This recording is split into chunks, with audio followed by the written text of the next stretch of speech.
নমস্কাৰ news 18 Assam north ইষ্টৰ 2026 নিৰ্বাচন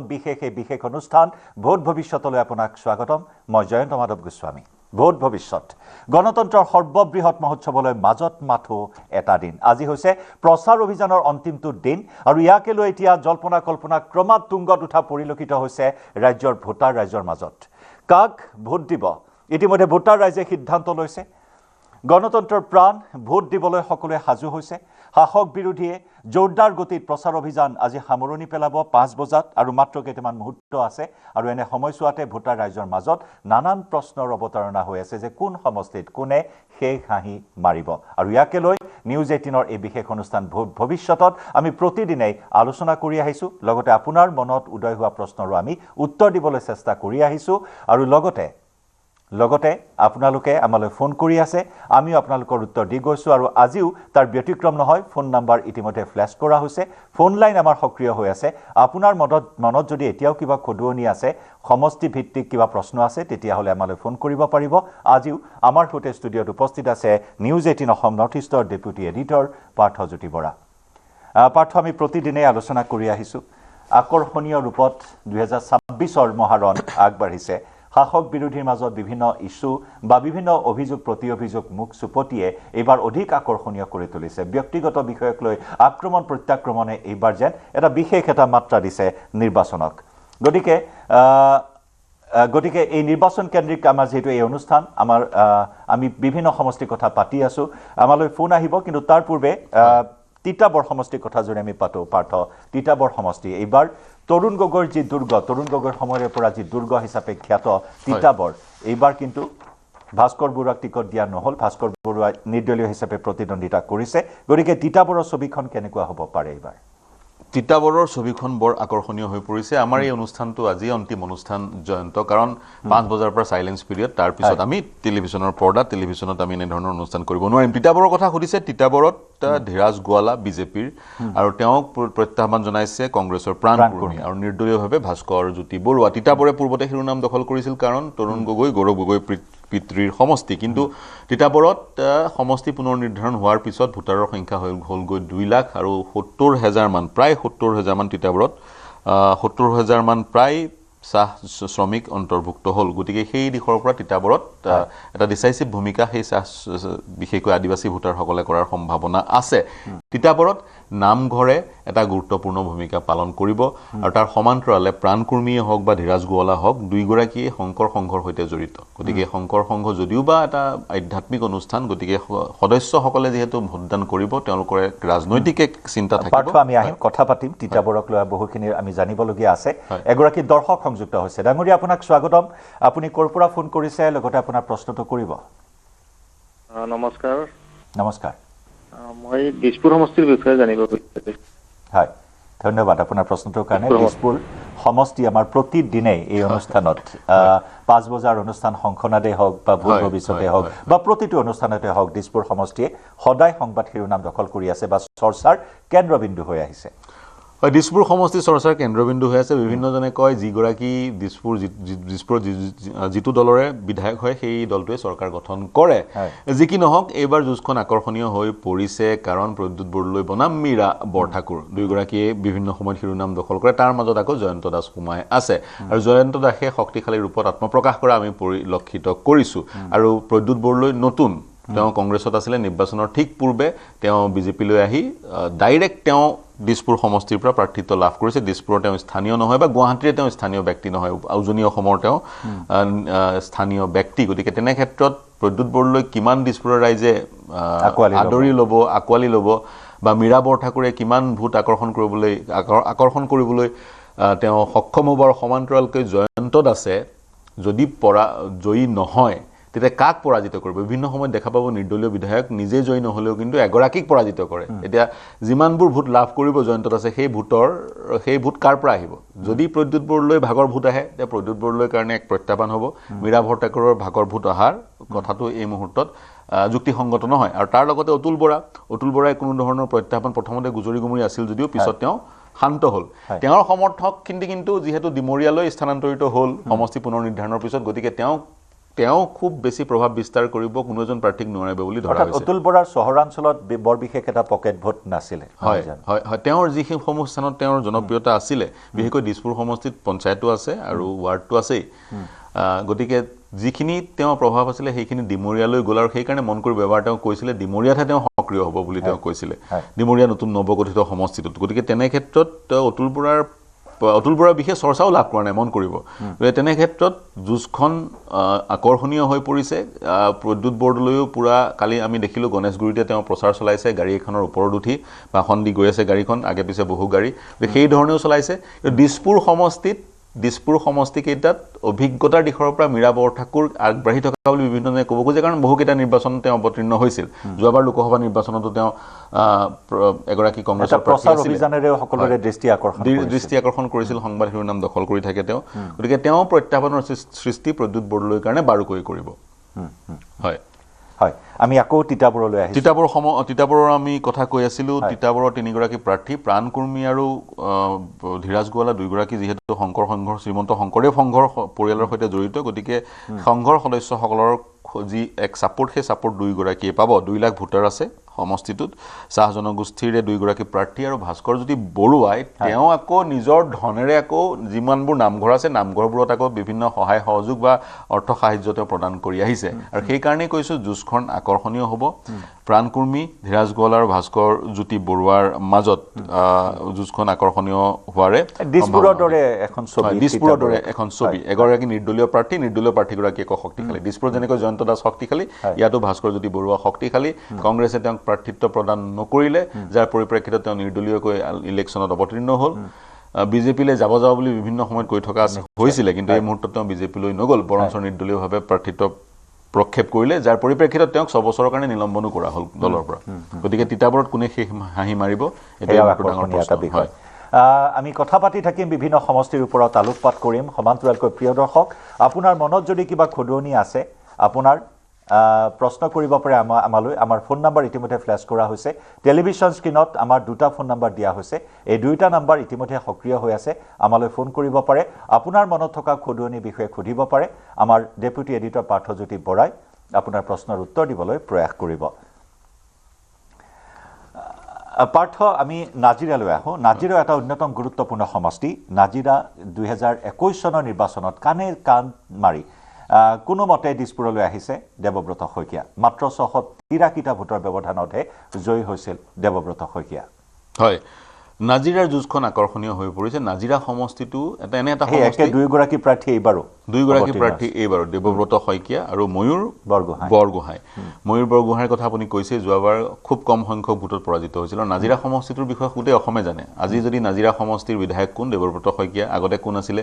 নাজিৰা সমষ্টিটো যেতিয়াৰ পৰা সৃষ্টি হৈছে তেতিয়াৰ পৰাই এটা পৰিয়ালৰ মাজতে সমষ্টিটো সীমিত হৈ আছে। সেই পৰিয়ালৰ পৰাই প্ৰথমতে হিতেশ্বৰ শইকীয়া, তাৰপিছত হিতেশ্বৰ শইকীয়াৰ অৰ্ধাংগিনী সহধৰ্মণী হেমপ্ৰভা শইকীয়া, তাৰ পিছত আহিলে পুত্ৰ দেৱব্ৰত শইকীয়া। মাজতে এবাৰ ধ্ৰুপদ বৰগোহাঁই জয়ী হৈছিলে CPI ৰ পৰা 2006 চনত, তাৰপিছত এওঁলোকে আছে। গতিকে পৰিয়ালকেন্দ্ৰিক ৰাজনীতি নাজিৰাত পৰিলক্ষিত হৈছে। আৰু এইবাৰ সমষ্টি পুনৰ নিৰ্ধাৰণৰ পিছত কি কৰা হ'ল, আমগুৰিটো নোহোৱা হৈ গ'ল। আমগুৰি 9খন বাগিচা আহি নাজিৰাত সোমালহি, যাৰ পৰিপ্ৰেক্ষিতত নাজিৰাত আজিৰ তাৰিখত প্ৰায় 70,000ৰ অধিক চাহ শ্ৰমিক আছে। নাজিৰালৈ আহিম। এগৰাকী দৰ্শক সংযুক্ত হৈছে আমাৰ সৈতে। ডাঙৰীয়া, আপোনাক স্বাগতম। মই আপোনাৰ মিণ্টু বৰুৱাই কৈছিলোঁ যোৰহাটৰ পৰা। হয় হয়, এতিয়া আমি যোৰহাট সমষ্টিৰ বিষয়ে জানিব বিচাৰিছোঁ। যোৰহাট সমষ্টিত মানে এনেই যিখিনি দেখিছোঁ, সেইখিনি আপোনাৰ হিতনাৰায়ণ গোস্বামীদেৱে যথেষ্ট কাম কৰিছে। কিন্তু তাৰ মাজতো মানে গৌৰৱ গগৈ যে ৰখিবলৈ বিচাৰিছে,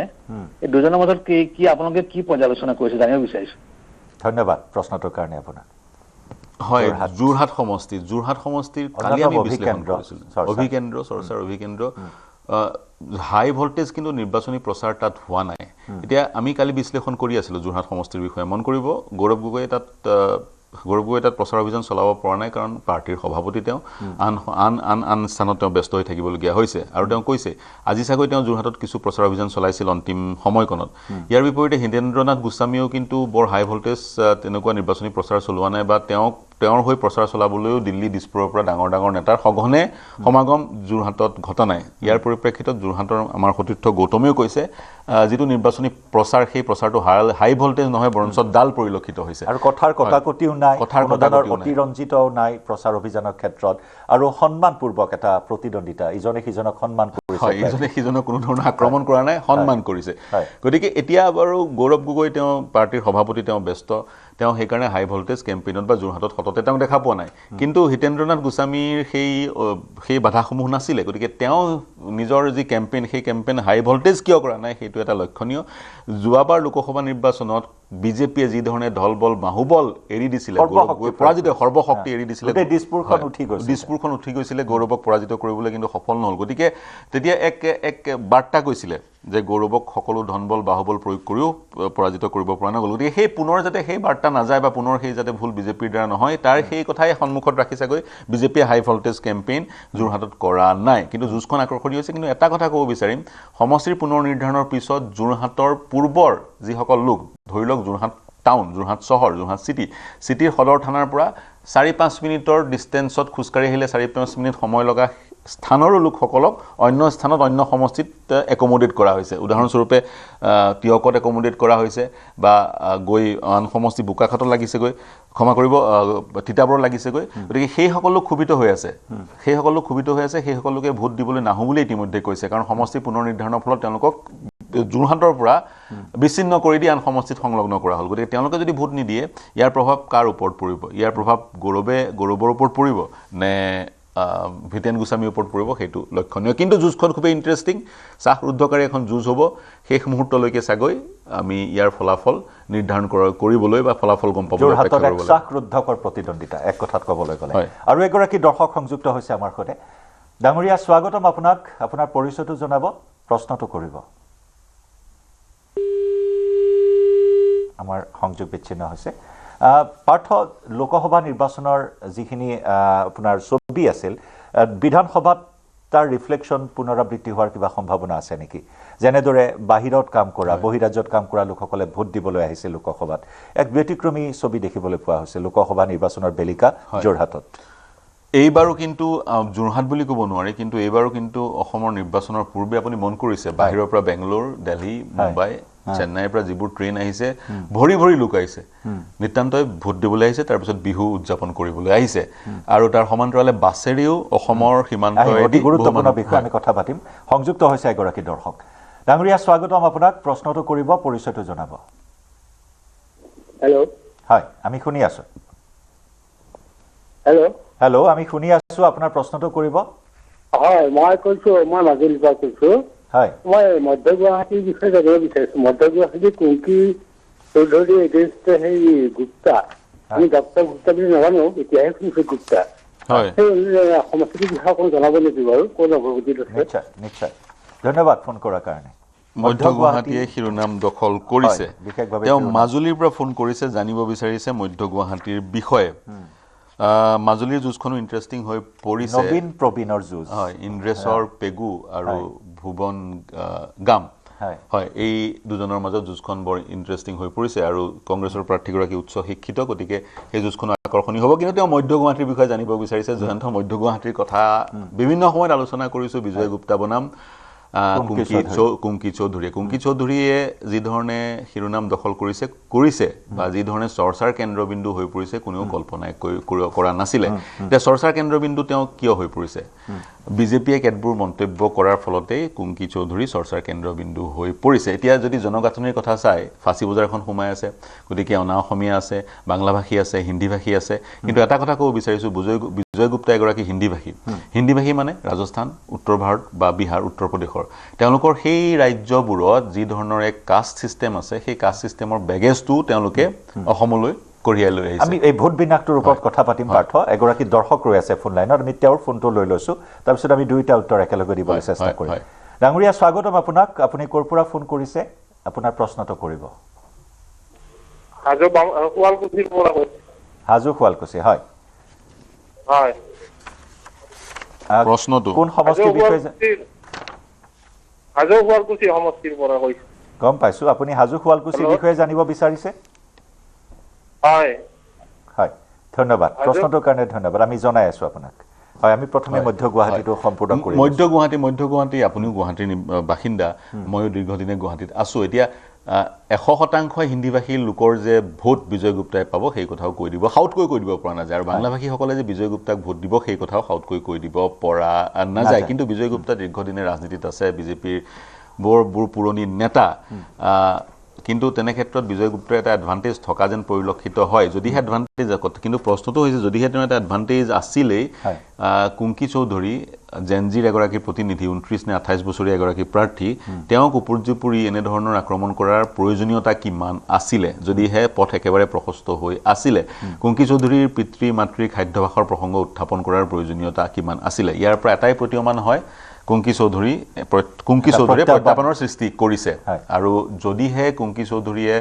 অসমীয়াসকলৰ একচেটিয়া ভোট লাভ কৰে বা অনা হিন্দীভাষী বা অনা বাংলাভাষীসকলৰ একচেটিয়া ভোট লাভ কৰে তেতিয়া ফলাফলত কিছু প্ৰভাৱ পৰিব নেকি সেইটোও লক্ষণীয় কিন্তু তৎসত্ত্বেও মই কৈছোঁ বিজয় গুপ্তাই যিহেতু পুৰণি নেতা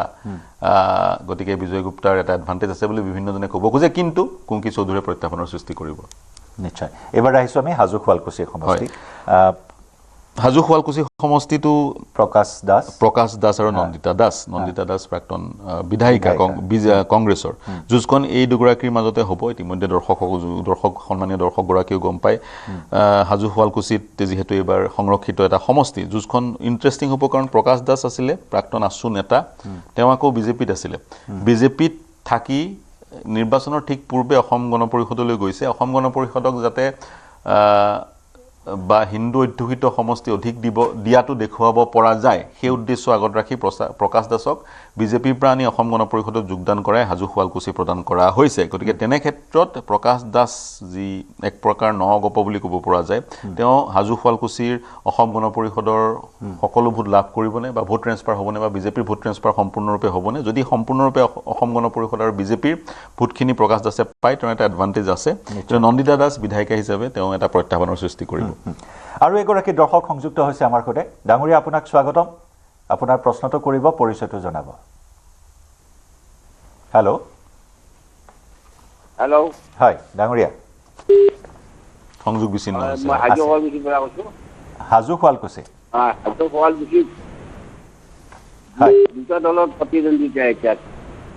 হয় দুজনৰ মাজত প্ৰতিদ্বন্দ্বিতা আপুনি হাজোৰ বিষয়ে জানিব বিচাৰিছে নহয় জানো হয় হয় সংযোগ বিচ্ছিন্ন হৈছে হাজো শুৱালকুছিৰ কথা ইতিমধ্যে আমি কৈছোঁ হাজো শুৱালকুছিৰ ক্ষেত্ৰত পাৰ্থ টিএমচিৰো ইতিমধ্যে কেণ্ডিডেট দিয়া হৈছে হয় টিএমচিৰো কেণ্ডিডেট দিয়া হৈছে কিন্তু টিএমচি কেণ্ডিডেটৰ নামটো হাউটকৈ মোৰ মনলৈ আহা দুলু আহমেদৰ পত্নী ৰজি ক্ষমা কৰিব দুলু আহমেদৰ পত্নী ৰজি আহমেদ হয় এতিয়া তেওঁ কিমান প্ৰভাৱ বিস্তাৰ কৰে সেয়া লক্ষণীয় হ'ব কিন্তু মূল যুঁজখন প্ৰকাশ চন্দ্ৰ দাস অসম গণ পৰিষদ আৰু নন্দিতা দাস ভাৰতীয় জাতীয় কংগ্ৰেছ তেওঁলোকৰ মাজতে সীমাবদ্ধ হোৱাৰে সম্ভাৱনা বা সেই ধৰণে দেখিছোঁ আৰু কিমান সময় আছে আৰু আৰু 1.5 ঘণ্টামান সময় আছে গতিকে নিৰ্বাচনী প্ৰচাৰ সমাপ্ত হৈছে গতিকে যুঁজখন বা মূল চৰ্চাৰ কেন্দ্ৰবিন্দু এই দুগৰাকীয়ে হৈ আছিলে টিএমচিৰ প্ৰাৰ্থীগৰাকী দুলু আহমেদৰ তেওঁ সহধৰ্মিনী গতিকে তেওঁ কিমান প্ৰভাৱ বিস্তাৰ কৰিব সেয়া লক্ষণীয় হ'ব কিন্তু মূল যুঁজখন আমি দেখিলোৱেই এওঁলোক দুজনৰ মাজত হয় নিশ্চয় আৰু এগৰাকী দৰ্শক সংযুক্ত হৈছে আমাৰ সৈতে ডাঙৰীয়া স্বাগতম আপোনাক আপোনাৰ পৰিচয়টো জনাই প্ৰশ্নটো কৰিব মোৰ নাম বাবলু ডেকা গুৱাহাটীৰ পৰা হয় আকৌ এবাৰ কৰিব আপোনাৰ প্ৰশ্নটো অনুৰোধ জনাইছোঁ আপোনাক হেল্ল' গুৱাহাটীৰ পৰা কৈছে গুৱাহাটীৰ পৰা হয় এতিয়া গুৱাহাটীৰ কোনটো সমষ্টি সেইটো স্পষ্ট নহ'ল যি নহওক বাৰু আমি মধ্য গুৱাহাটীৰ কথা পাতিলোঁ নিউ গুৱাহাটীৰ যদি কথা অকণমান পাতিলোঁ নিউ গুৱাহাটীত আমি কথা পাতিছোঁ দুগৰাকী প্ৰাৰ্থী দীপলৰঞ্জন শান্তনু বৰা আৰু দীপলৰঞ্জন শৰ্মা দুয়োগৰাকীৰ মাজত যি শালীনতা আমি পৰিলক্ষিত কৰিছোঁ বিভিন্নজনে ব্যংগাত্মক ৰূপত কৈছে যে সিমান শালীনতাৰ প্ৰয়োজনো নাই যিমান আমি অভব্য আচৰণ বা অভব্য মন্তব্য বা আক্ৰমণ আমি মধ্য গুৱাহাটীত দেখিছোঁ সিমানৰ প্ৰয়োজনটো নাই আৰু সিমান শালীনতাৰো নিউ গুৱাহাটীত যি দুগৰাকীয়ে তেওঁলোকে প্ৰদৰ্শন কৰিছে সিমানৰো প্ৰয়োজন নাই প্ৰচাৰ অভিযান আৰম্ভ কৰাৰ আগতে ইজনে আনজনক সাক্ষাৎ কৰি যায় বা তেওঁলোকে য'তেই দেখে সাক্ষাৎ কৰি যায় বা ইজনে আনজনৰ অফিচত প্ৰৱেশ কৰি মাত দি যায় গতিকে সেই ধৰণৰ শালীনতা ঠিকে আছে কৰিছে কিন্তু সিমান প্ৰয়োজন নাই বুলি ব্যংগাত্মক ৰূপত বহুতে ক'ব খোজে কিন্তু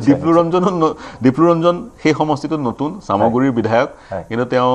যিহেতু বিজেপিৰ এগৰাকী প্ৰাৰ্থী শাসক দলৰ গতিকে এডভান্টেজ আছে বুলি বিভিন্নজনে ক'ব বিচাৰে কিন্তু শান্তনু বৰাৰ পিতৃও পংকজ বৰা দীৰ্ঘকালে কংগ্ৰেছৰ মন্ত্ৰীও আছিলে দীৰ্ঘকাল কংগ্ৰেছৰ ৰাজনীতি কৰিছে সাংসদ আছিলে সেইখিনিও তেওঁৰ হয় আৰু এগৰাকী দৰ্শক সংযুক্ত হৈছে ডাঙৰীয়া স্বাগতম আপোনাক আপোনাৰ প্ৰশ্নটো কৰিব হেল্ল' মাৰ্ঘেৰিটা কি হ'ব মাৰ্ঘেৰিটা হয় হয় মই পোনে পোনে মাৰ্ঘেৰিটাৰ কথা ক'লে ডাঙৰীয়া হয় মাৰ্ঘেৰিটা এটা গুৰুত্বপূৰ্ণ সমষ্টি ভাস্কৰ শৰ্মা আৰু ৰাহুল চেত্ৰী ৰাইজৰ দলক দিয়া হৈছে আৰু যি জেনজি প্ৰতিনিধি বা কম বয়সীয়া প্ৰাৰ্থী যুৱ প্ৰজন্মৰ প্ৰতিনিধিয়ে এবাৰ নিৰ্বাচনত অৱতীৰ্ণ হৈছে বিদিশা নেওগ কুংকি চৌধুৰী বা আনসকল পবিত্ৰ ৰাভা আছে সেইসকলৰ ভিতৰত অন্যতম ৰাহুল চেত্ৰীও তো ভাস্কৰ শৰ্মাৰ এডভান্টেজ আছে বুলি বিভিন্নজনে ক'ব খোজে ৰাহুল চেত্ৰী নতুন প্ৰাৰ্থী কিন্তু এইবাৰ কিন্তু সেই বিৰোধী মিত্ৰজোঁটৰ প্ৰাৰ্থীসমূহৰ পৰিলক্ষিত হৈছে এজনেই প্ৰাৰ্থী নহয় জানো যোৱাবাৰ উদাহৰণস্বৰূপে যদি মৰিগাঁও সমষ্টিটোৰ কথা কওঁ মৰিগাঁও সমষ্টিটোত আপোনাৰ অজাপৰ প্ৰাৰ্থীগৰাকী বাণীকান্ত দাসে পাইছিলে 50,000 ভোট আৰু ইয়াৰ বিপৰীতে মুনীন মহন্ত যিগৰাকী CPIৰ এসময়ত বিধায়কো আছিলে তেওঁ কিমান 10,000 ভোট পাইছিলে 50,000 10,000 70,000 তেওঁলোকৰ বিৰোধীৰ ভোটটো ভাগ হৈ গৈছিলে ৰমাকান্ত দেউৰী 80,000 মান ভোট পাইছিলে এইবাৰ কিন্তু সেই সমস্যাটো নাই বিৰোধী মিত্ৰজোঁটৰ জানেই প্ৰাৰ্থী ৰাহুল চেত্ৰীৰ ক্ষেত্ৰত কংগ্ৰেছৰ ভোটখিনি আহিব নাই সেইটো ডাঙৰ কথা মিত্ৰতা ধৰ্ম কিমান দূৰ পালন হয় সেই আলোচনা কংগ্ৰেছৰ ভোটখিনি পাঠো আৰু এটা ফোন আহি আছে আমি ফোনটো লৈ লওঁ নমস্কাৰ প্ৰিয় দৰ্শক আপোনাৰ পৰিচয়টো জনাব প্ৰশ্নটো কৰিব হেল্ল' হয় ডাঙৰীয়া নমস্কাৰ আপোনাৰ প্ৰশ্নটো কৰিব বিশ্বনাথ সমষ্টিৰ বিষয়ে অলপ ক'ব বিশ্বনাথ হয় বিশ্বনাথ সমষ্টি আমি বিভিন্ন সময়ত বিশ্লেষণ আগবঢ়াই আহিছোঁ বিশ্বনাথ সমষ্টিৰ মূল যুঁজখন জয়ন্ত বৰা বনাম পল্লৱ লোচন দাস জয়ন্ত বৰাই প্ৰত্যাহ্বানৰ সৃষ্টি কৰিছে যোৱাবেলি বিহালীৰ উপ নিৰ্বাচনত 5,000 ভোটৰ ব্যৱধানতহে জয়ন্ত বৰা পৰাজিত হৈছিলে কিন্তু শেহতীয়াকৈ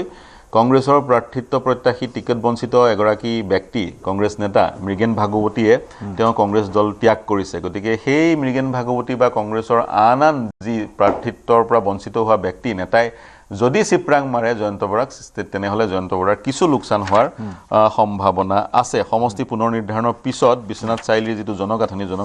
এটা পৰিৱৰ্তন আহিছে কিন্তু তৎসত্ত্বেও কিন্তু সংখ্যালঘু ভোটাৰ বিশ্বনাথ সমষ্টিত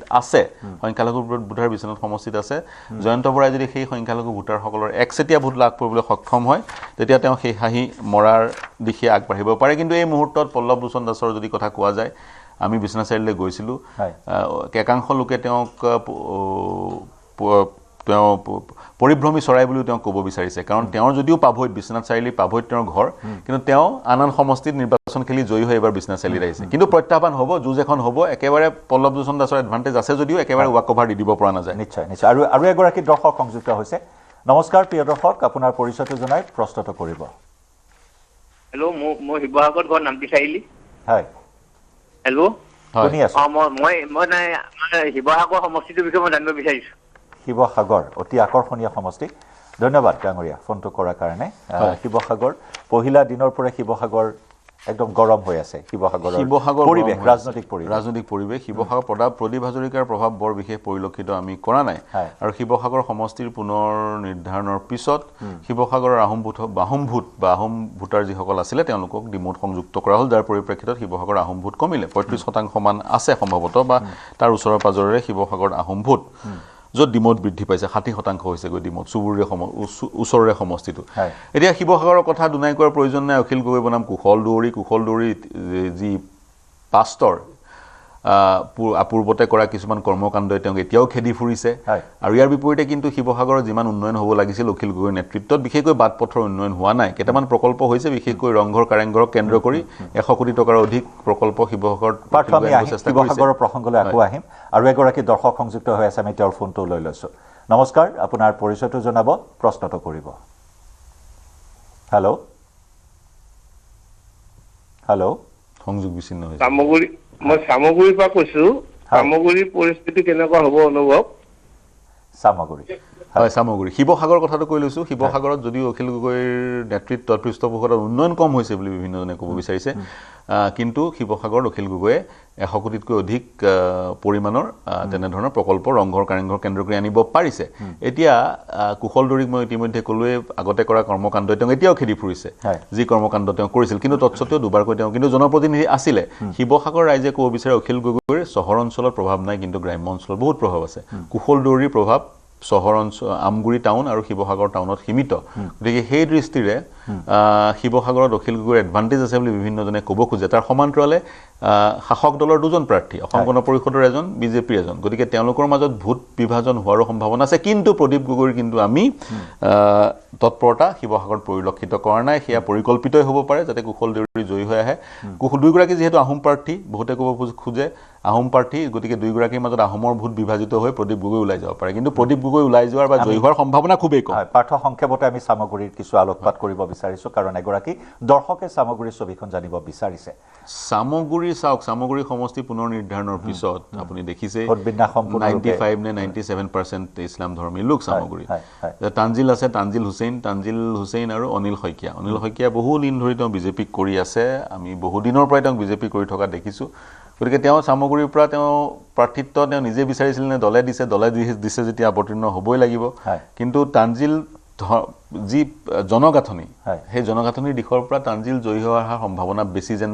আপাতত পৰিলক্ষিত হয় উপনিৰ্বাচনতকৈ সম্পূৰ্ণ বেলেগ এইবাৰ উপনিৰ্বাচনতকৈ ছবিখন সম্পূৰ্ণ বেলেগ যেন পৰিলক্ষিত হৈছে উপনিৰ্বাচনত যেনে ধৰণৰ প্ৰয়াস বিজেপিয়ে কৰিছিলে সেই প্ৰয়াস কিন্তু এইবাৰ পৰিলক্ষিত হোৱা নাই ডিপ্লু তাৰ সামগ্ৰী বিধায়ক আছিল ডিপ্লুটো তাৰ পৰা নিৰ্বাচনত অৱতীৰ্ণ নহ'ল যদি জয়ীয়ে হ'ল হয় ডিপ্লু তাৰ পৰা অৱতীৰ্ণ হ'ল হয় তেওঁ একেবাৰে গুৱাহাটী পালেহি নিশ্চয় আমি আলোচনা অব্যাহত ৰাখিম পাৰ্থ এটা সময় বাণিজ্যিক বিৰতিৰ সময় প্ৰিয় দৰ্শক এটা খন্তেক বাণিজ্যিক বিৰতি লৈ লৈছোঁ তাৰপিছত আপোনালোকৰ ফোন আমি পুনৰ গ্ৰহণ কৰিম আপোনাৰ মনত থকা খদুৱনি আমি পুনৰ সেই বিষয়ে জনাবলৈ চেষ্টা কৰিম লৈছোঁ এটা সময় বাণিজ্যিক বিৰতি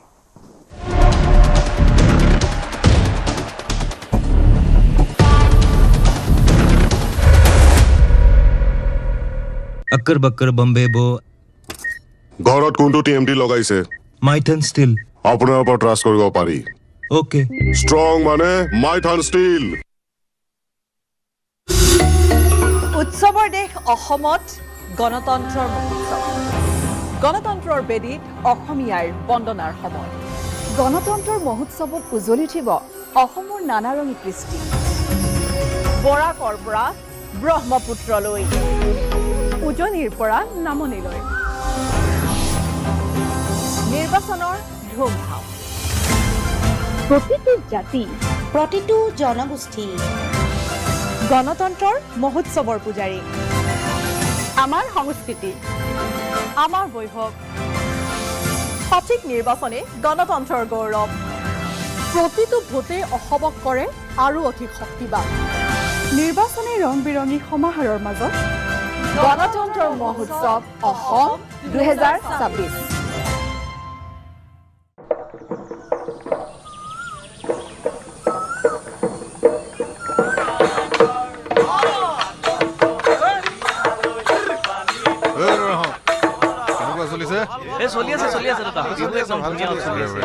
এবাৰ বিহুখন ভালকে হ'ব লাগিব ভাল হ'ব তহঁতে এই বৰষুণ চৰষুণবিলাক চাবি বৰ বৰষুণ চৰষুণ হৈ আছে নহয় বতৰটো বেয়া অলপ মই যাওঁ দাদা ঘৰতো কাম চাম আছে অলপ আখৰাটো আৰম্ভ হৈছিলে যাব মানে সদায় এনেকুৱা তই কি যাওঁকে আছ যে বিহুলৈ কিমান দিন আছে তই যাওঁ যে ল'ৰাহঁত এই বিহুৰ সমানে সমানে এইবাৰ 9 এপ্ৰিলত আন এটা উৎসৱো আহি আছে নহয় কি নতুন উৎসৱ উলিয়ালি এই নতুন নহয় আগৰ পৰাই আছে গণতন্ত্ৰৰ আটাইতকৈ ডাঙৰ উৎসৱ ইলেকশ্যন তই মানে সেই ইলেকশ্যনকহে বেছি গুৰুত্ব দি আছ তহঁতে ভাই যি কৰ মই এইবাৰ ভোট দিয়াত নাই কেলে ইলেকশ্যনৰ দিনা মোৰ এটা ভোট নিদিলে একোডাল ক্ষতি নহয় মই ধুনীয়াকৈ সেইদিনা গাঁৱৰ লগৰ কেইটাক লৈ পিকনিকলৈ যাম ফূৰ্তি কৰিম বাছ আৰে সেইটোৱেতো আমাৰ ভুল আমি যিটো আমাৰ প্ৰধান কৰ্তব্য যিটো কাম সেইটো আমি নকৰোঁ আমি যিবিলাক কাম নকৰিলেও চলি যায় সেইবিলাক কথাত আমি বেছিকৈ লাগি থাকোঁ কিন্তু ভোটদানৰ নিচিনা মহান কাম যে আমি নকৰোঁ তাৰপিছত আমাৰ কোৱাটো অধিকাৰ নাথাকে একো কথা হয় নহয় কি কওঁ তই কথাটো হয় এটা ভোটে বহুত কিবা কিবি সলাই দিব পাৰে আৰু আমি যদি আমাৰ ভোটটো প্ৰদান নকৰোঁ তেন্তে আমাৰ মত কেনেকৈ প্ৰতিষ্ঠা হ'ব গতিকে আমি সকলোৱে নিজৰ পছন্দ প্ৰাৰ্থীক ভোট দিয়াটো অতিকৈ জৰুৰী মনত ৰাখিব ৰাইজ 9 এপ্ৰিল ভোটদানৰ দিন দলে বলে মিলি ভোট দিওঁ আহক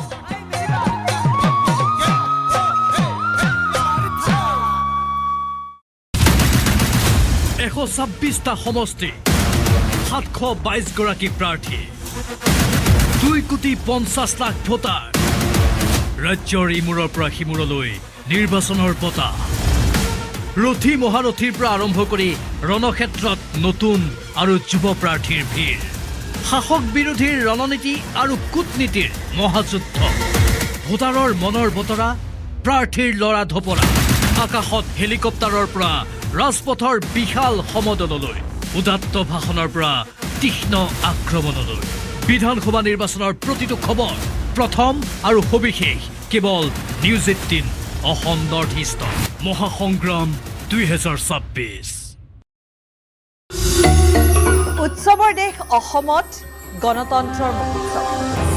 গণতন্ত্ৰৰ বেদীত অসমীয়াৰ বন্দনাৰ সময় গণতন্ত্ৰৰ মহোৎসৱত উজ্বলি উঠিব অসমৰ নানাৰঙী কৃষ্টি বৰাকৰ পৰা ব্ৰহ্মপুত্ৰলৈ উজনিৰ পৰা নামনিলৈ নিৰ্বাচনৰ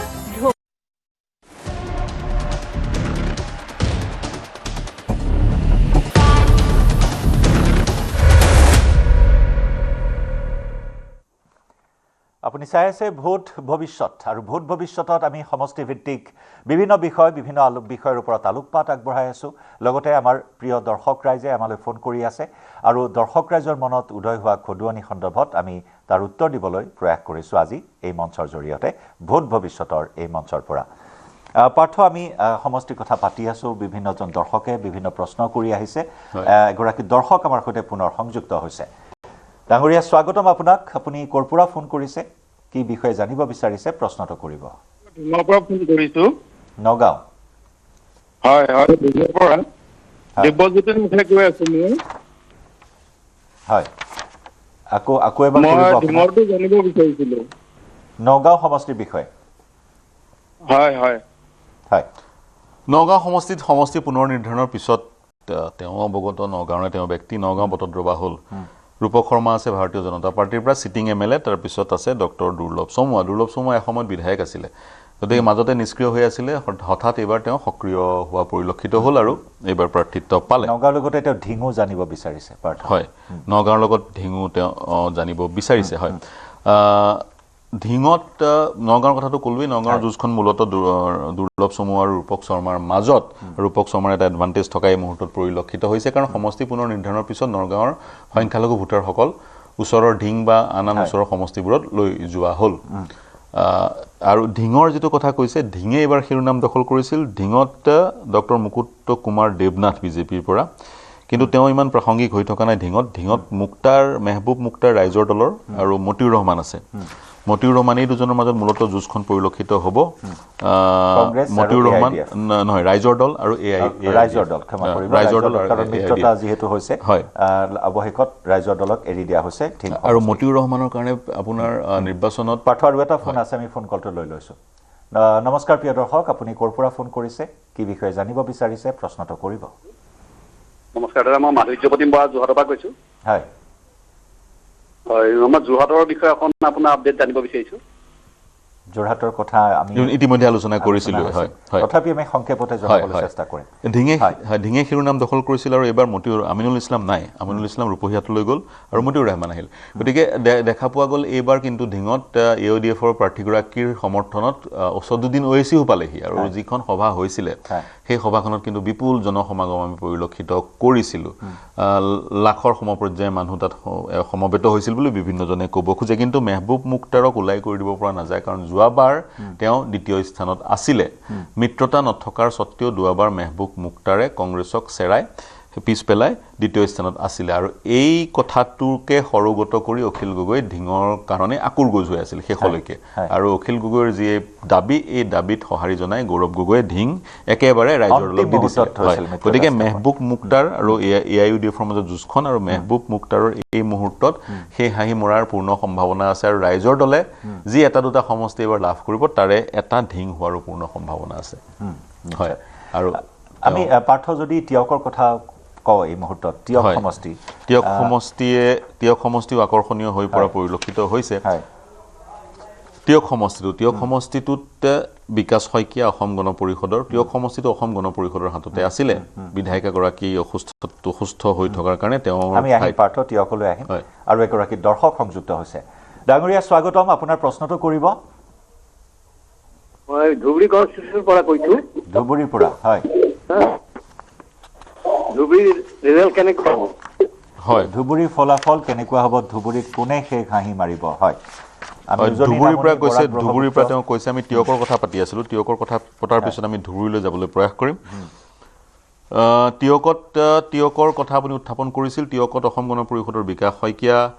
আৰু তাৰপিছত পল্লৱী শইকীয়া গগৈ মেম্বৰ গগৈৰ বোৱাৰী যোৱাবাৰ কিন্তু তেওঁ 1350 নে 60টা ভোটতহে পৰাজিত হৈছিলে গতিকে এইবাৰ তেওঁ জয়ী হোৱাৰ সম্ভাৱনা অধিক তেওঁ জয়ী হোৱাৰ সম্ভাৱনা বেছি বুলি বিভিন্নজনে ক'ব খোজে আৰু সমষ্টিৰ পুনৰ নিৰ্ধাৰণে পল্লৱীক সহায় কৰিব বুলি বিভিন্নজনে ক'ব খোজে বিকাশ শইকীয়াও সকলো ধৰণৰ প্ৰয়াস কৰিছে সমষ্টিটো দখল কৰিবলৈ মূল যুঁজখন এওঁলোক দুজনৰ মাজতে কিন্তু টিয়কত বিশেষকৈ অসম গণ পৰিষদৰ যিগৰাকী প্ৰাৰ্থী তেওঁক ভাৰতীয় জনতা পাৰ্টিৰ প্ৰাৰ্থী সমৰ্থকে কিমান সহায় কৰিব বা ভোটৰ ট্ৰেন্সফাৰ ভাৰতীয় জনতা পাৰ্টিৰ পৰা অসম গণ পৰিষদলৈ কিমান হ'ব সেয়া লক্ষণীয় হ'ব কাৰণ ভাৰতীয় জনতা পাৰ্টিৰ প্ৰাৰ্থী টিয়কত নিদিয়াৰ কাৰণে বহুকেইজন ভাৰতীয় জনতা পাৰ্টিৰ নেতাই টিয়কত টিকট বিচাৰিছিল নিদিয়াৰ কাৰণে স্থানীয় ভাৰতীয় জনতা পাৰ্টিৰ যিসমূহ সমৰ্থক তেওঁলোক ক্ষোভিত হোৱা পৰিলক্ষিত হৈছে এতিয়া ধুবুৰী সমষ্টিৰ কথা কৈছে ধুবুৰীলৈ আহিম কিন্তু তাৰ পূৰ্বে পাৰ্থ আৰু এটা ফোন কল আমি লৈ লৈছো নমস্কাৰ আপুনি ক'ৰ পৰা ফোন কৰিছে প্ৰশ্নটো কৰিব হয় ডাঙৰীয়া আমি শুনি আছো আপোনাৰ প্ৰশ্নটো কৰিব হেল্ল'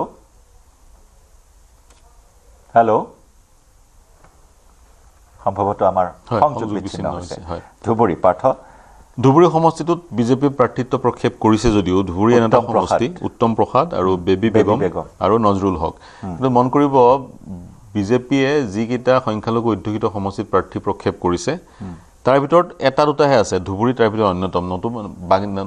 নহ'লে বাকীবোৰ তেওঁলোকে অসম গণ পৰিষদক দি দিছে তো ধুবুৰীত মূল যুঁজখন বেবী বেগম বনাম AIUDFৰ নজৰুল হক এই দুজনৰ মাজতে হোৱাৰ সম্ভাৱনা অধিক শেষ হাঁহি যিহেতু মন কৰিব ৰকিবুল হুছেইনৰ সমষ্টি ৰকিবুল হুছেইন বিপুল ভোটৰ গোটেই সমগ্ৰ ভাৰতবৰ্ষৰ পৰা যথেষ্ট এটা গুৰুত্বপূৰ্ণ বিষয় ধুবুৰী সমষ্টি আমি কথা পাতিম ধুবুৰীৰ ওপৰত কিন্তু আৰু এগৰাকী দৰ্শকৰ আমি ফোন কলটো লৈ লৈছোঁ নমস্কাৰ প্ৰিয় দৰ্শক আপুনি ক'ৰ পৰা ফোনটো কৰিছে জনাব প্ৰশ্নটো কৰিব মই মাজুলীৰ পৰা কৈছোঁ সমানন্দ গোস্বামীয়ে হয় মই হয় হয় হয় মই বিহপুৰীয়া বিজেপি আৰু ৰামপুৰীয়াৰ মাজৰ পদক্ষেপটো জানিব বিচাৰিছোঁ বিহপুৰীয়া ধন্যবাদ আপোনাৰ প্ৰশ্নটো হয় হয় হয় অকণমান অপেক্ষা কৰক আমি ধুবুৰীৰ কথা পাতি আছোঁ ধুবুৰীত যিহেতু ৰকিবুল হুছেইন ধুবুৰীৰ সাংসদ গতিকে তেওঁৰ প্ৰেষ্টিজ ইছ্যু গতিকে বেবী বেগম এই মুহূৰ্তত আগবাঢ়ি থকা পৰিলক্ষিত হৈছে আৰু বিশেষকৈ সংখ্যালঘু অধ্যুষিত সমষ্টিসমূহত AIUDFৰ যি শক্তি সেই শক্তি হ্ৰাস পাইছে বুলি বিভিন্ন সময়ত বিভিন্নজনে কৈ থাকে এই শক্তি যদি হ্ৰাস পাইছে সেই শক্তি কলৈ গৈছে সেই শক্তি মূলতঃ ভাৰতীয় জাতীয় কংগ্ৰেছলৈহে যাব বিজেপিলৈতো যাব নোৱাৰে কাৰণ সংখ্যালঘু লোকসকলে বিজেপিক সততে সমৰ্থন নকৰা আমি পৰিলক্ষিত কৰিছোঁ গতিকে সেই দিশৰ পৰা বেবী বেগমৰ এটা এডভান্টেজ আমি পৰিলক্ষিত কৰিছোঁ যি 10-12 গৰাকী প্ৰাৰ্থী কংগ্ৰেছে মহিলা প্ৰাৰ্থী প্ৰক্ষেপ কৰিছে তাৰে ভিতৰত বেবী বেগমো অন্যতম এইবাৰ আমি বিহপুৰীয়া সমষ্টি এটা আকৰ্ষণীয় সমষ্টি এইবাৰ নিৰ্বাচনত হয় প্ৰথমতে যি ভূপেন বৰাক বিহপুৰীয়া ৰাইজে আকোৱালি লোৱা নাই বুলি বিভিন্নজনে ক'ব খুজিছিল বিহপুৰীয়া ৰাইজ নহয় বিহপুৰীয়া বিজেপিয়ে আকোৱালি লোৱা নাই বুলি বিভিন্নজনে ক'ব খুজিছিল তেওঁ যেতিয়া বিহপুৰীয়ালৈ বিজেপিৰ নেতা হিচাপে গৈছিলে খুব বেছি তেওঁক আদৰণি জনোৱাবলৈ লোকৰ সমাগম ঘটা বিজেপি সমৰ্থকৰ ঘটা নাছিলে কিন্তু অতি সম্প্ৰতি আমি এতিয়া গম পাইছোঁ তেওঁক আকোৱালি ল'বলৈ আৰম্ভ কৰিছে তেওঁৰ যিটো ইণ্ডাকশ্যন ইণ্ডাকশ্যনটো প্ৰায় 100% সম্পূৰ্ণ হৈছে বিজেপিত স্থানীয় বিহপুৰীয়া বিজেপিত বুলি বিভিন্নজনে ক'ব খোজে আৰু শেহতীয়াকৈ লাষ্টৰ ফালে বিজেপিৰ সমৰ্থকসকলে তেওঁক সংগ দিয়া বুলি আমি খবৰ পাইছোঁ গতিকে কিন্তু তেনে ক্ষেত্ৰত যদি সেয়াই হৈছে এটা এডভান্টেজ বিহপুৰীয়াত ভূপেন বৰাৰ থাকে আছে বুলি ক'লেও ভুল ডাঙৰকৈ বা বঢ়াই কোৱা নহ'ব কিন্তু ৰামনাৰায়ণ ভূঞা তেওঁৰে সময়ৰ সংগী সকলো কৌশল ভূপেন বৰাৰ সকলো কৌশলৰ বিষয়ে আকৌ ৰামনাৰায়ণ ভূঞা অৱগত আৰু ভূঞাৰ সকলো কৌশলৰ বিষয়ে ভূপেন বৰাই জানে দুগৰাকী সংগী গতিকে তেওঁ কিন্তু ভূপেন বৰাই হাতত ধৰি কংগ্ৰেছলৈ আনিছিলে ধনবলৰ প্ৰয়োগ কৰা পৰিলক্ষিত হৈছে বা স্থানীয় ৰাইজে কয় তেওঁ এক শক্তিশালী প্ৰত্যাহ্বান জনাব আৰু দল বাগৰাৰ এটা বিষয়ে কিন্তু ৰাইজৰ মনত ক্ৰিয়া কৰিছে নিৰ্বাচনৰ প্ৰাক মুহূৰ্তত দল বাগৰাৰ যি এক লক্ষণীয় হ'ব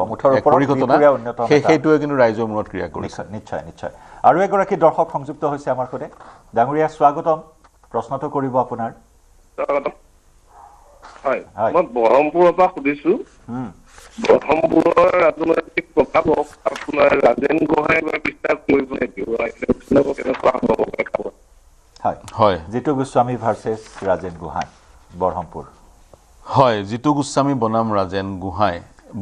কিছু সালসলনি হৈছে সমষ্টি পুনৰ নিৰ্ধাৰণৰ পিছত বিন্যাসৰ যিটো সমষ্টি পুনৰ নিৰ্ধাৰণৰ পিছত কিছু সালসলনি হৈছে কিন্তু বৰহমপুৰত কিন্তু খুব নেক টু নেক ফাইট হয় বিভিন্নজনে ক'ব খোজে বৰহমপুৰটো অসম জাতীয় পৰিষদক কংগ্ৰেছে দিব নালাগিছিলে বিভিন্নজনে ক'ব খোজে কংগ্ৰেছে নিজৰ লগত ৰাখিব লাগিছিলে বৰহমপুৰটো এসময়ত প্ৰফুল্ল মহন্তৰ সমষ্টি চাগৈ 1991 চনমানৰ পৰা প্ৰফুল্ল মহন্তৰ হাতত আছে 85 প্ৰফুল্ল মহন্তই কলিয়াবৰৰ নগাঁৱৰ পৰা খেলিছিল যি কি নহওক সেই সমষ্টিটোত জিতু গোস্বামী আছে যোৱাবাৰ কিন্তু কেনেবাকৈ কেইটামান ভোটতহে জিতু গোস্বামী জয়ী হৈছিলে কংগ্ৰেছৰ প্ৰাৰ্থীগৰাকীয়ে তুমুল প্ৰত্যাহ্বান জনাইছিল তেওঁ এতিয়া চীনত নাই সুৰেশ বৰা সম্ভৱতঃ বিজেপিলৈ গ'ল গতিকে এতিয়া ৰাজেন গোহাঁই আহিলে ৰাজেন গোহাঁই নগাঁৱৰ সাংসদ ৰাজেন গোহাঁই কিমান প্ৰভাৱ বিস্তাৰ কৰিব পাৰিছে নতুন এটা সমষ্টিত বা কিমান জিতু গোস্বামীক প্ৰত্যাহ্বান জনাব পাৰিছে সেয়া লক্ষণীয় হ'ব কিন্তু জিতু গোস্বামী যোৱাবাৰৰ অভিজ্ঞতা চিটিং এমএলএ তেওঁৰ এটা এডভান্টেজ আছে বুলি স্থানীয় ৰাইজে ক'ব বিচাৰে আৰু মুখ্যমন্ত্ৰীও খুব জোৰদাৰ প্ৰচাৰ কৰিছে আৰু ৰাজেন গোহাঁই কিমান বৰহমপুৰবাসী আঁকোৱালি লৈ লক্ষণীয় হ'ব মই পুনৰ কৈছোঁ সেইকাৰণে অসম কংগ্ৰেছে সেইটো এৰিব নালাগিছিল সমষ্টিটো বুলি বিভিন্নজনে ক'ব বিচাৰে পাৰ্থ লাহৰীঘাটৰ কিন্তু ছবিখন এইবাৰ ওলোটা দেখিবলৈ পোৱা হৈছে আসিফ নজৰক তীব্ৰ বিৰোধিতা কৰিছে কংগ্ৰেছ দলে আনহাতে ৰাইজৰ দলে মুকলিকৈ প্ৰকাশ কৰিছে যে সহযোগিতা নকৰে আসিফ নজৰক অৰ্থাৎ মিত্ৰতাৰ ধৰ্ম লাহৰীঘাট সমষ্টিত এইবাৰ পালন কৰা পৰিলক্ষিত হোৱা নাই হয় লাহৰীঘাট সমষ্টিত অসম গণ পৰিষদৰ এগৰাকী প্ৰাৰ্থী আছে আৰু আসিফ মহম্মদ নজৰ ডক্টৰ আসিফ মহম্মদ নজৰ তেওঁ লাহৰীঘাটৰ প্ৰাৰ্থী তেওঁ কিন্তু প্ৰাৰ্থীটো লাভ কৰাৰ পূৰ্বে শিৰোনাম দখল কৰিছিল যি প্ৰদ্যুৎ বৰলৈ যিটো অজুহাত দেখুৱাই কংগ্ৰেছ ত্যাগ কৰি বিজেপিলৈ গ'ল সেই অজুহাতটোৰ নামেই হৈছে আসিফ নজৰ আসিফ নজৰে হেনো প্ৰদ্যুৎ বৰলৈক ভাবুকি দিছিলে একেবাৰে নিশেষ কৰি দিয়াৰো অপচেষ্টা কৰিছিলে গুণ্ডা লগাইছিল ইত্যাদি অজুহাত বুলি কৈছোঁ মই অজুহাত আহিম আমি এগৰাকী দৰ্শক সংযুক্ত হৈছে ডাঙৰীয়া স্বাগতম আপোনাক আপোনাৰ প্ৰশ্নটো কৰিব হয় মই টিহু সমষ্টিৰ পৰা কৈছিলোঁ টিহু সমষ্টিৰ বিষয়ে জনাব নেকি অলপ হয় নিশ্চয় টিহু সমষ্টি পাটোৱাৰী ভাৰ্চেছ পাটোৱাৰী টিহু সমষ্টি যুঁজখন ইণ্টাৰেষ্টিং হৈছে পূৰ্বতেও সেই দুগৰাকীৰ আমি যুঁজ পৰিলক্ষিত কৰিছিলোঁ ৰাতুল পাটোৱাৰী বনাম চন্দ্ৰমোহন পাটোৱাৰী কিন্তু তাৰ আগতে আমি কোনটো সমষ্টি লাহৰীঘাট সমষ্টিৰ কথা পাতি আছোঁ লাহৰীঘাটত আসিফ নজৰে ইতিমধ্যে শিৰোনাম দখল কৰিছিলে লাহৰীঘাট সমষ্টিটোত আৰু লাহৰীঘাটত আপুনি ইতিমধ্যে কৈছে আসিফ নজৰৰ যি পৰিয়ালকেন্দ্ৰিক ৰাজনীতি সেই ৰাজনীতিৰ কাৰণে 4 দশকৰ অধিক সেই পৰিয়ালকেন্দ্ৰিক ৰাজনীতিৰ কাৰণে তেওঁ বিৰোধিতাৰ সন্মুখীন হৈছে আৰু সেই লাহৰীঘাট সমষ্টিটো অসম গণ পৰিষদক দি দিয়া হৈছে গতিকে অসম গণ পৰিষদে যিহেতু তেওঁলোকে যদিও কয় সংখ্যালঘু লোকসকলৰ মাজত তেওঁলোকৰ বিজেপিতকৈ অধিক জনপ্ৰিয়তা কিন্তু সেই জনপ্ৰিয়তাই তেওঁলোকক জয়ৰ দিশে লৈ যাবনে নাই সেইটো লক্ষণীয় হ'ব কিন্তু এই মুহূৰ্ততে আসিফ নজৰেই শেষ হাঁহি মাৰিব বুলি বিভিন্নজনে ক'ব বিচাৰিছে কিন্তু তেওঁ প্ৰত্যাহ্বানৰ সন্মুখীন হোৱাৰ তীব্ৰ সম্ভাৱনা আছে এতিয়া টিহুৰ কথাটো কওঁ চন্দ্ৰমোহন পাটোৱাৰী বনাম ৰাতুল পাটোৱাৰী চন্দ্ৰমোহন পাটোৱাৰীয়ে প্ৰাৰ্থিত্ব লাভ কৰিছে একেবাৰে 85 চনৰ পৰাই বিধায়ক এইবাৰো তেওঁৰ এটা এডভান্টেজ থাকিব বুলি বিভিন্নজনে ক'ব খোজে যুৱ প্ৰজন্মৰ বহু টিহুৰ লোকে কিন্তু বিজেপিৰ আন নেতাসকলে প্ৰাৰ্থিত্ব পোৱাটো বিচাৰিছিল বিভিন্নজনে ক'ব খুজিছে তেওঁলোকৰ আটা বা তেওঁলোকৰ আগৰ পিতৃ বা তেওঁলোকৰ ককা দেউতাই চন্দ্ৰমোহন পাটোৱাৰীকে ভোট দি আহিছে গতিকে নতুন এজন প্ৰাৰ্থী তেওঁলোকে বিচাৰিছিল কিন্তু বিজেপিয়ে চন্দ্ৰমোহন পাটোৱাৰীকে পুনৰ দিলে গতিকে সেই যি দীৰ্ঘদিনে এজনেই ব্যক্তিক তেওঁলোকে দেখি আহিছে এই কথাটো ৰাতুল পাটোৱাৰীয়ে মনৰ মাজলৈ কিমান দূৰলৈকে লৈ যাব পাৰিছে লক্ষণীয় হ'ব প্ৰত্যাহ্বান দিব কিন্তু ৰাতুল পাটোৱাৰীয়ে সেই প্ৰত্যাহ্বানৰ যোগেদি তেওঁৰ জয়ৰ পথ প্ৰশস্ত হ'ব নাই এই মুহূৰ্তত কৈ দিব পৰা নাযায় নিশ্চয় নিশ্চয় ডিমোৰ কথা আমি অকণমান পাতো পাৰ্থ ডিমৌ সমষ্টি ডিমৌ সমষ্টি সুশান্ত বৰগোহাঁই ডিমৌ সমষ্টিটোৱেও শিৰোনাম দখল কৰিছে মই কৈছোৱে ডিমৌ সমষ্টিটোৰ জনগাঁথনিৰ বিপুল পৰিৱৰ্তন হৈছে ডিমৌ সমষ্টিটোত সুশান্ত বৰগোহাঁইকে প্ৰত্যাহ্বান জনাইছে অজয় গগৈয়ে খুব সম্ভৱ মই ডিমৌ সমষ্টিটোৰ উলিয়াই ল'ব বিচাৰিম অজয় কুমাৰ গগৈ হয় অজয় গগৈ এটা ফোন কল আছে আমি ফোন কলটো লৈ লৈছো নমস্কাৰ আপোনাৰ পৰিচয়টো জনাব প্ৰশ্নটো কৰিব মোৰ নাম নমল শৰ্মা হয় মৰিগাঁও হয় আপুনি মৰিগাঁৱৰ সমষ্টিৰ বিষয়ে জানিব বিচাৰিছে কোনে সেই বৰিগাঁও হয় যোৰহাট বৰিগাঁও সমষ্টিৰ বিষয়ে আপুনি জানিব বিচাৰিছে মই এই খোৱাং সমষ্টিৰ বিষয়ে জানিব খুজিছো হয় খোৱাং সমষ্টি শিৰোনাম দখল কৰিছে আপুনি ডিমৌৰ কথা সুধিছিল ডিমৌ অজয় গগৈ বনাম সুশান্ত বৰগোহাঁই এতিয়া ডিমৌ সমষ্টিটো চাব আপুনি 60% আহোম ভোট আছে আৰু 25-30% চাহ জনগোষ্ঠী আছে বা আমাৰ সমষ্টিৰ পৰা অন্তৰ্ভুক্ত হৈছে 3টা পঞ্চায়ত লাকুৱা গড়গাঁও শিলাগুটি ইত্যাদি ইত্যাদি শিৱসাগৰ সমষ্টিৰ পৰা কৰ্তন কৰি অন্তৰ্ভুক্ত কৰা হৈছে 1 2 3 4 5 6টা পঞ্চায়ত গতিকে সেই দিশৰ পৰা ডিমৌ সমষ্টি শিৰোনাম দখল কৰিছে দুইগৰাকী আহোম সম্প্ৰদায়ৰ প্ৰতিনিধি কিন্তু সুশান্ত বৰগোহাঁই সেই হাঁহি মাৰিব বুলি বিভিন্নজনে ক'ব বিচাৰিছে অজয় কুমাৰ গগৈয়ে কিমান প্ৰত্যাহ্বান জনায় সেয়া লক্ষণীয় হ'ব আৰু লুৰিণজ্যোতি গগৈ কিন্তু পূৰ্বতকৈ শক্তিশালী ৰূপত খোৱাঙত আত্মপ্ৰকাশ কৰিছে বুলি বিভিন্নজনে ক'ব খোজে যদিও বা তেওঁৰ দলটোত শিৰোনাম দখল কৰা প্ৰাৰ্থীগৰাকী কুংকি চৌধুৰী নাপাত্তা হৈ গ'ল লুৰিণ গগৈ বুলি বিভিন্নজনে ক'ব খোজে কুংকি চৌধুৰীৰ সন্মুখত যি কি নহওক কিন্তু খোৱাঙত প্ৰত্যাহ্বান লুৰিণজ্যোতি গগৈয়ে সৃষ্টি কৰিছে বুলি বিভিন্নজনে ক'ব খোজে চক্ৰধৰ গগৈও মৰাণ যিহেতু নাই আজিকালি খোৱাং হ'লগৈ চক্ৰধৰ গগৈ এগৰাকী গুৰুত্বপূৰ্ণ প্ৰাৰ্থী কিন্তু তেওঁৰ সন্মুখত এক প্ৰত্যাহ্বান লুৰিণজ্যোতি আনিছে সেই প্ৰত্যাহ্বানৰ মোকাবিলা চক্ৰধৰ গগৈ কৰিব পাৰে নাই সেই লক্ষণীয় হ'ব সততে আমি তেওঁক পাই থাকোঁ আমাৰ যিবোৰ শ্ব'ত তেওঁ উপস্থিত থাকে কিন্তু তেওঁৰ বিৰুদ্ধাচৰণ কৰি স্থানীয় কিছু লোকে কিছু কথা কৈছিলে গতিকে সেইবোৰ পাৰ কৰি তেওঁ সেই হাঁহি মাৰিব পাৰিব নে নাই লক্ষণীয় হ'ব কিন্তু এক প্ৰত্যাহ্বান লুৰিণজ্যোতি গগৈ সৃষ্টি কৰিছে গ্ৰাউণ্ডত নিশ্চয় পাৰ্থ মন্দিয়া সমষ্টিও সংখ্যালঘু সমষ্টি হিচাপে ঢিঙৰ সমান্তৰালকৈ মন্দিয়াও বিশেষভাৱে এটা চৰ্চিত সমষ্টি হৈ আহিছে বিশেষকৈ মন্দিয়াত যদি আপুনি ত্ৰিকোণীয় যুঁজ শব্দটোৰ প্ৰকৃত অৰ্থটো আপুনি মন্দিয়া সমষ্টিত গম পাব ত্ৰিকোণীয় যুঁজখন তিনিওজনেই শক্তিশালী প্ৰাৰ্থী তিনিওজন এজন হ'ল ৰাইজৰ দলৰ পৰা তেওঁ আঁতৰি গ'ল চেয়াৰমান আলী টিএমচি চেয়াৰমান আলী বিধায়ক তাৰপিছতে কংগ্ৰেছৰ জন সাংসদ আৰু তাৰপিছত থাকিলে হাফিজ নজৰুল ইছলাম আব্দুল খালেক হাফিজ নজৰুল ইছলাম আৰু চেয়াৰমান আলী আৰু মন্দিয়া সমষ্টিটো আপুনি ইতিমধ্যে জানে চেঙাৰ ওচৰত মন্দিয়াটো প্ৰায় 90%তকৈ অধিক সংখ্যালঘু ভোটাৰ গতিকে এই সমষ্টিটোৱে সবাতোকৈ শিৰোনাম দখল কৰিব সংখ্যালঘু সমষ্টি যি 22-23টা আছে সেই সমষ্টিকেইটাৰ ভিতৰত এই সমষ্টিটোৱে সৰ্বাধিক শিৰোনাম দখল কৰিব তিনিওজনৰ মাজতে এক ত্ৰিকোণীয় যুঁজ হ'ব কিন্তু শক্তি কিছু হ্ৰাস হ'ল চেয়াৰমান আলীৰ কাৰণ তেওঁৰ সেই যি পৰিঘটনা কংগ্ৰেছৰ পৰা আহি ৰাইজৰ দলৰ পৰা প্ৰাৰ্থিত্ব নাপালে নোপোৱাৰ পিছত তেওঁ টিএমচিলৈ গ'ল টিএমচিয়ে তেওঁক কিমান সহায় কৰিব পাৰিব লক্ষণ তেওঁৰ শক্তি হ্ৰাস পাইছে মূল যুঁজখন আব্দুল খালেক আৰু হাফিজ ৰফিকুল ইছলামৰ মাজতে হ'ব প্ৰাক্তন বিধায়ক প্ৰাক্তন সাংসদ Rafiqul Islam sitting M L A Hafiz Rafiqul Islam তেওঁলোকৰ মাজতে হ'ব আৰু চেয়াৰমান আলীও কিন্তু প্ৰত্যাহ্বানৰ সৃষ্টি কৰিব হয় তাৰ সমান্তৰালকৈ আৰু সংখ্যালঘু সমষ্টিসমূহৰ এইবাৰ এয়াই দিয়া বিশেষকৈ আপুনি কোৱাৰ দৰে ঢিঙত আপোনাৰ আছাদুদ্দিন ওৱেইছিৰ আগমন বা ঠিক তেনেদৰে চেঙালৈকে গৈছিল চাগৈ তেওঁ বিন্নাকান্দিত সাংঘাতিক ধৰণৰ এটা প্ৰচাৰ হয় বিন্নাকান্দিত আমি পৰিলক্ষিত কৰিছোঁ বিন্নাকান্দিত বদৰুদ্দিন আজমল চাওক বিন্নাকান্দিত বদৰুদ্দিন আজমল ফেমিলিৰ এটা সমষ্টি সেই সমষ্টিটোত এইবাৰ অসম জাতীয় পৰিষদে এজন প্ৰাৰ্থী দিছে সেই প্ৰাৰ্থীগৰাকী শক্তিশালী তৎসত্ত্বেও কিন্তু আজমলৰ পৰিয়ালৰ সমষ্টিটো বহু বছৰ ধৰি যিহেতু প্ৰায় 1.5 দশক ধৰি যিহেতু দখলত আছিলে ৰাজনৈতিক যি অভিজ্ঞতা বা স্থানীয় লোকৰ সৈতে তেওঁলোকৰ যি এক কানেক্ট সেই কানেক্টে কিন্তু আজমলক প্ৰাৰ্থী হিচাপে সেই সমষ্টিটোত আগত ৰাখিছে বুলি ক'ব পৰা যায় হয় পাৰ্থ 4:15 হ'ল 5 বজালৈ মাত্ৰ কেইটামান মুহূৰ্ত বাকী আছে বিভিন্ন সময়ত আমি নিৰ্বাচনী আমি এই বিশেষ পৰিৱেশ দেখি আহিছোঁ বিভিন্ন ধৰণৰ আমি সম্প্ৰচাৰৰ লগত জড়িত হৈ আছোঁ বিগত নিৰ্বাচনসমূহতো এইবাৰ প্ৰচাৰ অভিযানৰ যদি আপুনি মন কৰে পূৰ্বৰ তুলনাত এইবাৰ প্ৰচাৰ অভিযান কিমান পৃথক বুলি ক'ব পাৰিবা এই প্ৰচাৰ অভিযানে ভোটাৰ ৰাইজক কিমান আকৰ্ষিত কৰিব বুলি আপুনি ক'ব খোজে চাওক এইবাৰ প্ৰচাৰ অভিযানৰ দিনকেইটা খুবেই কম সীমিত আছিলে 91 চনত নে 2001 চনত চাগৈ প্ৰথম এটা পৰ্যায়তে নিৰ্বাচনৰ পৰিসমাপ্তি ঘটিছিল আমি এইবাৰ দেখা পালো প্ৰথমতে কিন্তু অতি সাধাৰণভাৱে প্ৰচাৰ অভিযান চলি আছিলে ইটো পক্ষ আনটো পক্ষক আক্ৰমণ কৰা নাছিলে বৰ বেছিকৈ বা মূলত বিজেপি আক্ৰমণ কৰা পৰিলক্ষিত কৰিছিল কিন্তু শেহতীয়াকৈ আক্ৰমণ প্ৰত্যাক্ৰমণ বা কিছুমান ভিত্তিহীন কথাৰে আক্ৰমণ প্ৰত্যাক্ৰমণৰ পিছত যি এক পৰিৱেশ কলুষিত হোৱা আমি পৰিলক্ষিত কৰিছোঁ বিভিন্ন আমাৰ অগ্ৰজে ক'ব বিচাৰে এনে ধৰণৰ কলুষিত ৰাজনৈতিক পৰিৱেশ তেওঁলোকে বিগত সময়ত দেখা নাছিল কিন্তু প্ৰতিটো নিৰ্বাচনতে এনে ধৰণৰ পৰিৱেশ কলুষিত হয় কিন্তু হ'ব নালাগে এটা ভাল কথা এবাৰ দেখিছোঁ নৱপ্ৰজন্মৰ বহুকেইজন প্ৰতিনিধিয়ে প্ৰাৰ্থিত্ব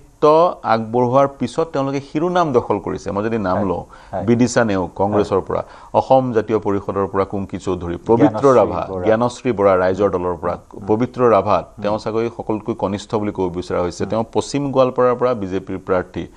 গতিকে ঋষিৰাজ হাজৰিকা 36 নে 35 বছৰ তেওঁ শিৰোনাম দখল কৰিছে যি কাৰণতে শিৰোনাম দখল নকৰক বিতৰ্কৰ সূত্ৰপাত হ'লেও শিৰোনাম দখল কৰিছে গতিকে সেইসকল যুৱ প্ৰজন্মৰ প্ৰতিনিধি মোৰ যদি কাৰবাৰ নাম থাকিও গৈছে ৰাহুল চেত্ৰী মাৰ্গাৰিটাৰ তেওঁ ভাস্কৰ শৰ্মাক প্ৰত্যাহ্বান জনাবলৈ এটলিষ্ট সাহস কৰিছে বা প্ৰত্যাহ্বান জনাইছেও চাগে যুৱ প্ৰজন্মৰ প্ৰতিনিধিসকল আগবাঢ়ি আহিছে তেওঁলোকে কিন্তু পৰিৱেশটো আমি কলুষিত কৰা পৰিলক্ষিত কৰা নাই কলুষিত কোনে কৰিছে যিসকল অভিজ্ঞতাপুষ্ট জ্যেষ্ঠ নেতা তেওঁলোকে পৰিৱেশটো কলুষিত কৰিছে যাৰ ফলশ্ৰুতিত বহুতে মই কোৱা শুনিছোঁ ৰক্ষা 5 বাজিল বা 5 বাজিবলৈ বেছি সময় নাই এইবোৰ কথা আমি শুনি থাকিব নালাগে গতিকে গণতন্ত্ৰত সেয়া পৰিপন্থী সেয়া হ'ব নালাগে আৰু কি ক'ম আমি নিশ্চয় ডিমৰীয়া সমষ্টিৰ কথা যদি পাতো পাৰ্থ আমি গুৱাহাটীৰ আটাইকেইটা সমষ্টিয়ে সামৰি লৈছোঁ জালুকবাৰী আচলতে আলোচনাৰ প্ৰয়োজন নাই ডিমৰীয়া যদি আমি কথা পাতো হয় ডিমৰীয়া কথা যদি পাতো ডিমৰীয়া সমষ্টিটো যেহেতু তপন ডক্টৰ তপন ডেকা আৰু তেওঁক প্ৰত্যাহ্বান জনাইছে বৰুৱা হয় মোৰ হাতকৈ নামটো মনলৈ অহা নাই এটা ৰিজাৰ্ভ এটা সমষ্টি নতুন সমষ্টি এটা সমষ্টি পুনৰ নিৰ্ধাৰণৰ পিছত অসম গণ পৰিষদে সেই সমষ্টিটো লাভ কৰিলে কেনেকৈ লাভ কৰিলে এফালে ৰমেন্দ্ৰ নাৰায়ণ কলিতাক বঞ্চিত কৰি ৰমেন্দ্ৰ নাৰায়ণ কলিতা যিহেতু সংৰক্ষিত সমষ্টিৰ নহয় তেওঁ ডিমৰীয়াত প্ৰাৰ্থিত্ব আগবঢ়োৱাৰ ডিমৰীয়া তপন কুমাৰ দাস ডক্টৰ তপন কুমাৰ দাস অসম গণ পৰিষদৰ তেওঁক প্ৰত্যাহ্বান জনাইছে কিশোৰ কুমাৰ বৰুৱাই ভাৰতীয় জাতীয় কংগ্ৰেছৰ কিশোৰ কুমাৰ বৰুৱা স্থানীয় ব্যক্তি সাংগঠনিকভাৱে শক্তিশালী বুলি আহিম পাৰ্থ আমি আলোচনালৈ আহিম আৰু এগৰাকী দৰ্শক আমাৰ সৈতে সংযুক্ত হৈছে ডাঙৰীয়া স্বাগতম আপোনাক আপোনাৰ প্ৰশ্নটো কৰিব হেল্ল' হয় মই গোলকগঞ্জৰ পৰা কৈছো নমস্কাৰ মই গোলকগঞ্জৰ পৰা কৈছো গোলকগঞ্জৰ অশ্বিনী প্ৰধানীৰ কেনেকুৱা পজিশ্যন গোলকগঞ্জ সমষ্টিত কোনে মাৰিব শেষ হাঁহি আপুনি সেইটোৱে জানিব বিচাৰিছে নহয় জানো হয় অশ্বিনী ৰায় গোলকগঞ্জত অশ্বিনী ৰায় চৰকাৰ ভাৰতীয় জনতা পাৰ্টিৰ কাৰ্তিক চন্দ্ৰ ৰয় ভাৰতীয় জাতীয় কংগ্ৰেছৰ আৰু AIUDFৰ আছে জমছেৰ তালুকদাৰ গোলকগঞ্জ সমষ্টিটোত অশ্বিনী ৰয়ে অশ্বিনী ৰয়ৰ কি এডভান্টেজেছ পজিশ্যনত আছেনে নাই তেওঁ জানিব বিচাৰিছে তো মূল যুঁজখন চাওক 3জন প্ৰাৰ্থী আছে গতিকে অশ্বিনী ৰয়ৰ স্থিতি কিমান সবল হাউতকৈ এই মুহূৰ্তত কৈ দিব পৰা নাযায় কাৰণ কাৰ্তিক চন্দ্ৰ ৰয়ো আছে জমছেৰ তালুকদাৰো আছে মূল যুঁজখন অশ্বিনী কুমাৰ ৰয় আৰু কাৰ্তিক চন্দ্ৰ ৰয়ৰ মাজতে হ'ব কিন্তু কাৰ্তিক চন্দ্ৰই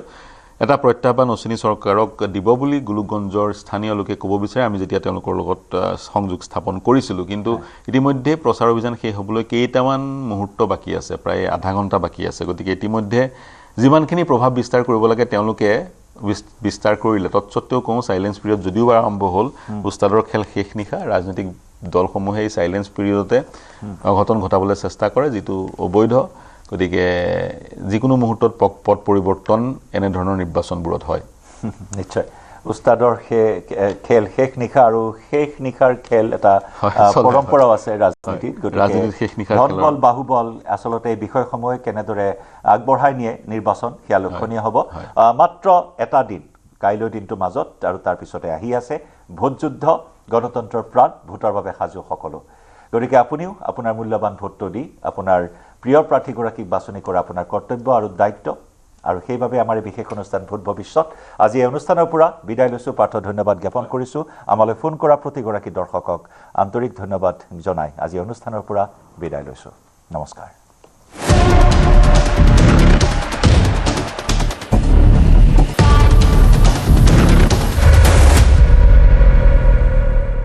अक्कर बक्कर बम्बे बो